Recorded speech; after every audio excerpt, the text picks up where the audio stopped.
جی صاحب، میں سب سے پہلے آپ کے درخواست ایک پیش کرنا چاہتا ہوں جی کہ میں اپنے دوست بھائی احباب ماں باپ پہ کمپرومائز کر سکتا ہوں، ان کے خلاف بات سن سکتا ہوں، لیکن اللہ اور اس کے رسول صلی اللہ علیہ وسلم اور خلفائے راشدین کے خلاف بات نہیں سن سکتا۔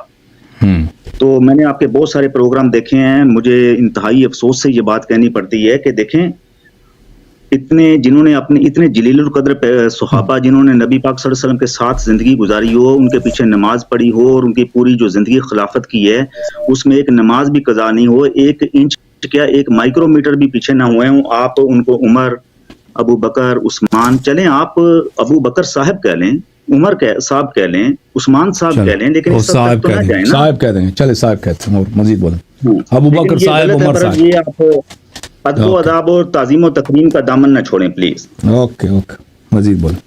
اچھا، دوسرا یہ میں نے آپ سے یہ عرض کرنی تھی سر کہ نہج البلاغہ میں ہے کہ حضرت عمر رضی اللہ تعالیٰ جب مدینہ سے باہر گئے تو خلیفہ جو ہے حضرت علی علیہ السلام کو بنا کر گئے تھے، اعتماد تھا ان پہ، یقین پڑھ کے سنائیں وہ کہاں لکھا ہے؟ میں سینڈ کر دیتا ہوں، یہ میری طرف ادھار ہے، سینڈ نہ کریں، ابھی پڑھ کے سنائیں، نہیں سینڈ نہ، بعد میں سینڈ نہ کریں، ابھی پڑھ کے سنائیں سر۔ ہماری کتاب تو نہیں، آپ کی ہے نا، اور پڑھ کے سنائیں نا۔ اگر نہج البلاغہ میں ایسی بات، دیکھیں ہم اس بات کو نہیں مانتے، میرے پاس ہم اس بات کو نہیں مانتے۔ آپ نے خود نہج البلاغہ میں اپنے آنکھوں سے دیکھا ہے، آپ نے خود نہج البلاغہ میں اپنے آنکھوں سے دیکھا۔ اوکے، اس کو آپ پڑھ لیں اس کو۔ اچھا، دوسرا آ جائیں۔ مروان جو تھا حضرت عثمان غنی رضی اللہ تعالیٰ عنہ کے ماموں، داماد، مروان داماد تھا اور چچا زاد بھائی تھا اس کا، وہ ماموں نہیں تھے اس کا۔ چلے میں غلطی پہ ہوں، اس کو باہر نکال دیا تھا اللہ کے نبی صلی اللہ علیہ وسلم نے، ایسے ہی نا؟ نہیں، وہ مروان کے والد کو، الحکم ابن ابی العاص کو، وہ مروان اور مروان کے والد کو نکالا تھا، وہ چچا تھے، ماموں نہیں تھے۔ جی، الحکم ابن ابی العاص چچا تھے۔ جب عثمان غنی رضی اللہ تعالیٰ نے فرمایا کہ عمر ان کو واپس مدینے میں بلا لو، تو انہوں نے کہا کہ میں اللہ کے نبی صلی اللہ علیہ وسلم سے یہ سنا ہے اور انہوں نے خود نکالا، میں لہٰذا ان کی بات کو نہیں ٹال سکتا، میں ان کو واپس نہیں بلاؤں گا۔ چاہتے اقتدار تھا، خلافت تھی، سب کچھ تھا، وہ عثمان غنی رضی اللہ عنہ کی بات مان کے ان کو بلا سکتے تھے۔ تائید کی بات کر رہا ہوں نا آپ کی۔ تو عرض یہ ہے کہ یہ انہوں نے کوئی، دیکھیں وہ اس کا رشتہ دار تھوڑی تھا، عمر کا نہیں، عمر صاحب کا اور ابو بکر صاحب کا اس میں کوئی منفعت نہیں تھا۔ دیکھیں کہ حکم کو طائف میں وہ جلا وطن کر دیا تھا پیغمبر صلی اللہ علیہ وسلم، اس کو واپس بلا دیں۔ تو ابھی پیغمبر صلی اللہ علیہ وسلم نئے ابھی دنیا سے گئے تھے، تو یہ عثمان صاحب آ کے اس کی سفارش کر رہے ہیں۔ وہ شخص الحکم ابن ابی العاص جس کو رسول پاک صلی اللہ علیہ وسلم نے لعنت کیا تھا، اور جو رسول پاک صلی اللہ علیہ وسلم کا دشمن تھا، اور پیغمبر صلی اللہ علیہ وسلم کا تمسخر اڑاتا تھا، مذاق اڑاتا تھا اور نقل اتارتا تھا۔ ایک دن وہ نقل اڑاتے اپنا منہ پیچھے آتے تھے نا، پیغمبر صلی اللہ علیہ وسلم چلتے تھے، تو یہ نبی صلی اللہ علیہ وآلہ وسلم کا منہ ٹیڑھا کر کے نقل اتار رہا تھا۔ تو پیغمبر صلی اللہ علیہ وسلم نے اچانک اس کی طرف دیکھا، تو اسی حالت میں دیکھا، تو پیغمبر صلی اللہ علیہ وسلم نے فرمایا تو اسی طرح رہے، یہ ان کے اعجاز میں سے۔ پر حکم کا منہ ہمیشہ ٹیڑھا رہا، وہ چپکلی کی طرح، کیونکہ وہ چپکلی کا پیغمبر بے احترامی کی وجہ سے۔ پھر رسول پاک صلی اللہ علیہ وسلم نے اس کو مدینے سے نکال دیا، جلا وطن کر دیا طائف۔ تو ابو بکر صاحب کی خلافت میں عثمان صاحب آئے اور کہا کہ یہ میرے چچا ہیں، اس کو واپس کیا جائے، تو انہوں نے ان کی سفارش نہیں مانی۔ پھر عمر صاحب کی خلافت میں پھر انہوں نے سفارش کی کہ میرے چچا کو واپس بلایا جائے، تو انہوں نے اس کی سفارش نہیں مانی۔ اگر آپ کہتے ہیں کہ انہوں نے بڑا احسان کیا ہے، یہ کوئی احسان نہیں تھا، کیونکہ اس میں کوئی سیاسی منفعت نہیں تھی۔ ابو بکر اور عمر صاحبان کی اس میں کوئی سیاسی منفعت، دنیائی منفعت نہیں ہے، کیونکہ الحکم سے ان کے کوئی رشتہ داری ہی نہیں ہے۔ رشتہ داری کس کی ہے؟ عثمان صاحب کی ہے۔ تو عثمان صاحب جب خلیفہ بنے تو پہلا کام انہوں نے یہ کیا کہ الحکم ابن ابی العاص کو واپس مدینہ لائیں، ان کے بیٹے کو انہوں نے اپنا وزیر اعظم بنایا اور کمانڈر ان چیف بنایا، اور بیت المال کا چیف بنایا، پورا اپنی خلافت انہی کے ہاتھ میں دی ہے۔ تو یہ انہوں نے کوئی تو ان کا یہ کوئی احسان نہیں ہے، کیونکہ اس کا کوئی فائدہ ہے، اس کا دیکھیں اس کا کھل کر اگر وہ پیغمبر صلی اللہ علیہ وسلم کی مخالفت نہیں کرتا تو یہ اس کے منفعت میں ہے، اور اس کو اگر واپس لے کے آتا اس میں اس کی کیا فائدہ ہے، اس کا کوئی فائدہ ہی نہیں ہے۔ تو ایسا اگر اس نے بات نہیں مانی ہے، صرف عثمان صاحب کی سفارش نہیں مانی، تو اس کے کوئی تقوی ایمان پہ دلالت نہیں کرتا، کیونکہ وہ اس کے لیے کوئی فائدہ مند چیز تھی نہیں۔ اس میں اگر اس کا فائدہ ہوتا تو آپ کہہ دینا اس میں اس کا فائدہ ہی نہیں تھا اس کو لانے کا۔ عثمان صاحب کے فائدے میں تھا کیونکہ وہ عثمان صاحب کے چچا تھے, سکا چچا. عفان جو ہے نا, عثمان کہتے ہیں عثمان ابن عفان. عفان جو ہے حکم کا سکا بھائی, ہم ایک ماں ایک باپ سے ہیں, تو اسی لیے اس کو یہ تلے ہوئے تھے کہ ان کو واپس بلایا جائے. جی چلیں آگے چلتے ہیں سر. وہ حضرت عمر رضی اللہ عنہ نہیں بلایا نا, وہ تو انہوں نے تو ان کی نبی پاک صلی اللہ علیہ وسلم کی بات کو اہمیت دی نا. چلیں آگے چلتے ہیں. عثمان صاحب نے تو بلایا نا, عثمان صاحب نے تو بلایا, واپس لایا. پیغمبر صلی اللہ علیہ وسلم کی مخالفت کیا نا. اور دیکھو میں آپ کو ایک حدیث, صحیح حدیث دکھا, ایک منٹ میں ایک صحیح حدیث دکھا دیتا ہوں آپ کو. صحیح حدیث میں آپ کو کتاب لے کے آؤں, ایک منٹ تو انتظار کریں. دیکھیں آپ نے ابھی ادھر آئے ہیں, بولیں کہ یہ خلفاء اتنے اچھے تھے, یہ پیغمبر صلی اللہ علیہ وسلم کے پیچھے انہوں نے نماز پڑھی ہے, نماز ان کی قضا نہیں ہوئی. ہاں ابھی میں آپ کو ایک روایت دکھا دیتا ہوں. جی جی جی سر, یہ روایت بہت ساری کتابوں میں ہے. ایک منٹ, دوسرا جلد ہے وہ, ایک منٹ میں جلد نمبر 5 کی ضرورت ہے مجھے, جلد نمبر 5 کی ضرورت ہے. محترم ناظرین, یہ کتاب ہے المستدرک علی الصحیحین للحاکم النیشابوری, جلد نمبر 4, چھاپ دارالکتب العلمیہ, کتاب چھپی ہے سنہ 2002 میں. اس کتاب میں آپ کو لے کے چلتے ہیں صفحہ نمبر 528 میں.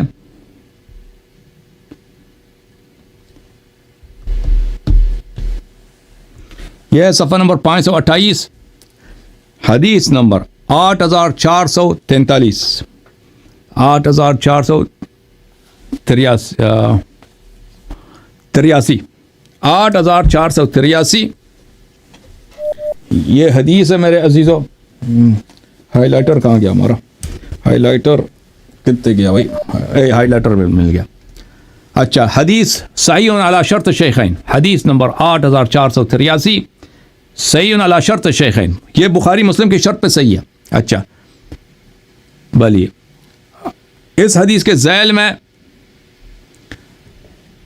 لعن بلیے فقالت ولكن رسول الله صلى الله عليه وآله لعن أبا مروان ومروان في صلبه فمروان قصص من لعنة الله عز وجل.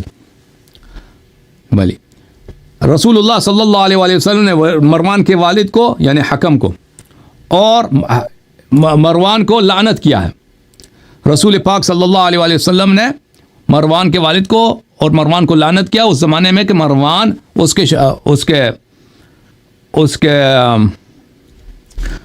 کے پشت میں تھا. میں آپ کی خدمت میں ایک اور حدیث آپ کو دکھاؤں, اجازت دیں, میں معذرت چاہتا ہوں, آپ کا ٹائم لے رہا ہوں میرے بھائی. فتح الباری میں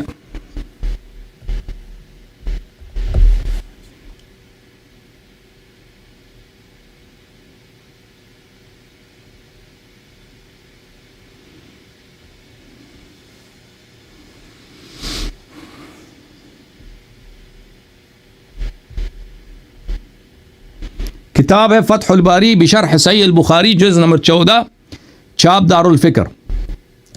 اچھا یہاں پہ آپ کو لے کے چلتے ہیں میرے محترم ناظرین, صفحہ نمبر 395 میں حافظ ابن حجر صاحب کیا فرماتے ہیں.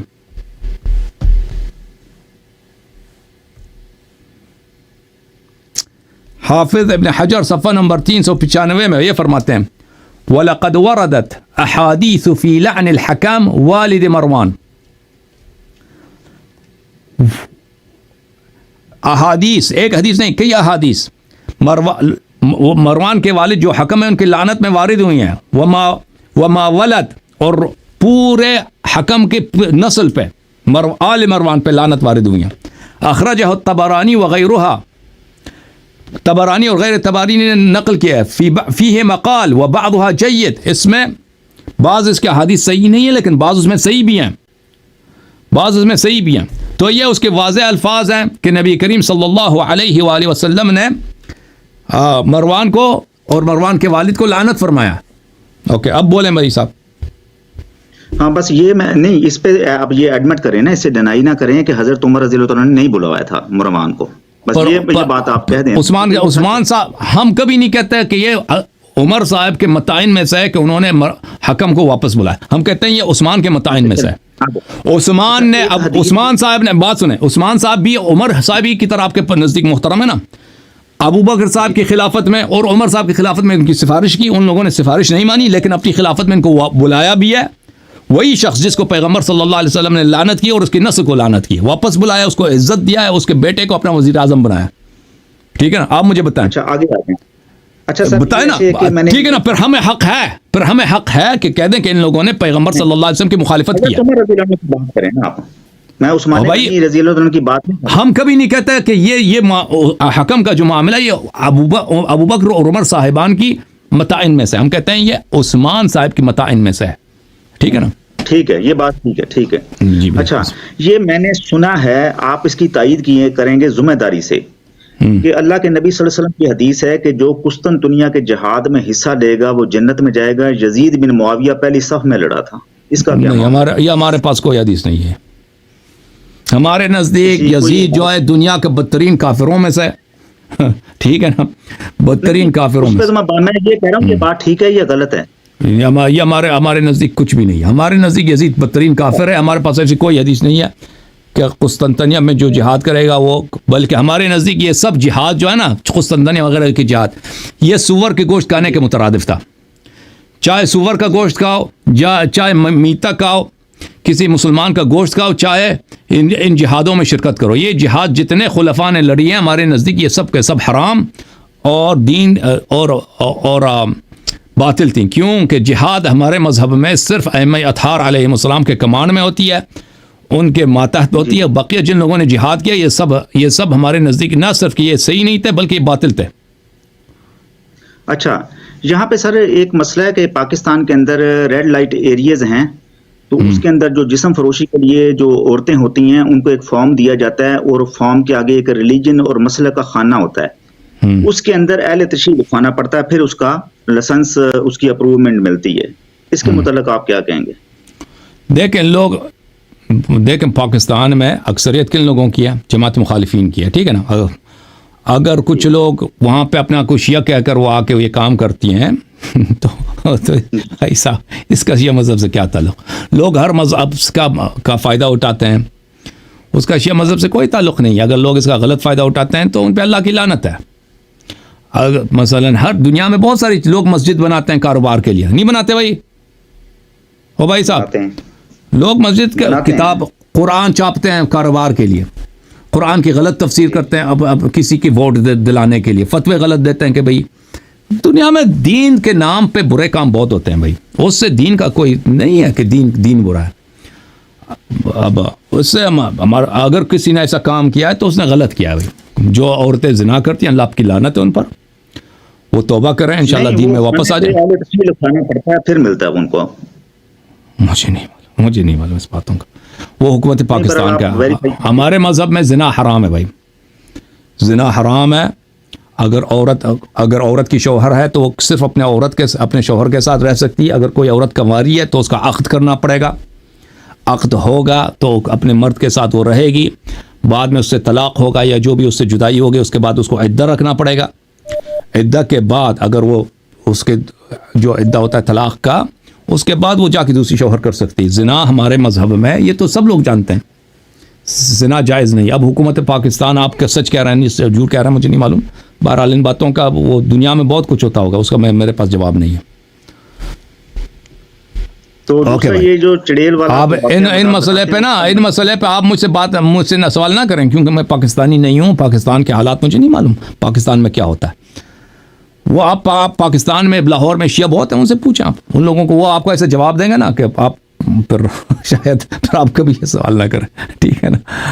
نہیں, میں نے تو انفارمیشن لے رہا ہوں نا, میں تو معلومات لے رہا ہوں نا آپ سے. آپ نے اپنی آنکھوں سے دیکھا, آپ نے اپنی آنکھوں سے دیکھا کہ ایسے فارم ہوتے ہیں؟ نہیں میں نے سنا ایسا. ٹھیک ہے, پھر ختم بات. سنائی تو سنائی باتوں پہ کیا اعتبار؟ میں نے اس لیے وہ جو قسطنطنیہ والی بات تھی وہ بھی میں نے سنی تھی, اور یہ بھی میں نے سنی ہے, اس لیے میں نے تصدیق کے لیے, کیونکہ آپ عالم ہیں اور سمجھتے ہیں, اس لیے میں نے سوال آپ سے کیا نا. میں آپ کا خادم ہوں. مزید کوئی سوال ہے؟ مجھے بتائیں گے یہ صحیح ہے, یہ غلط ہے, یہ مزید کوئی سوال ہے یا ختم ہے بھائی؟ آپ اس میں رہنمائی فرمائیں گے میری نا, کیونکہ میرا مزید سوال ہے. مزید صرف ایک بات آپ سے عرض کرنی تھی میں نے. جی سر بسم اللہ. وہ ایسے کہ سر جی حضرت ابو بکر صدیق رضی اللہ تعالیٰ عنہ, حضرت عمر فاروق رضی اللہ تعالیٰ عنہ اور حضرت عثمان غنی رضی اللہ تعالیٰ عنہ ہو کہ مسلمان ہونے اور ان کے تقوی پرہیزگاری کے لیے ہمیں آپ کا سرٹیفکیٹ نہیں چاہیے سر. وہ ہمیں یقین ہے کہ وہ تقوی والے پرہیزگار اور وہ قرآن نے ان کے متعلق, قرآن اور بخاری میں ان کے متعلق جو ہے اس پہ آپ پہ ایمان لانا ضروری ہے. میں کوئی نہیں ہوں, میں کچھ بھی نہیں ہوں. لیکن قرآن کی تصدیق اگر آپ نہیں کریں گے تو آپ خود کافر بن جائیں گے. ٹھیک ہے نا. میں نے قرآن اور حدیث سے ثابت کر دیا ہے کہ ان کا اسلام کیسا ہے. Thank you sir. اس پہ سب کا ایمان لانا اس پہ ضروری ہے. آپ کے ادھر عالم آئے ہیں, کسی نے جواب نہیں دے سکا.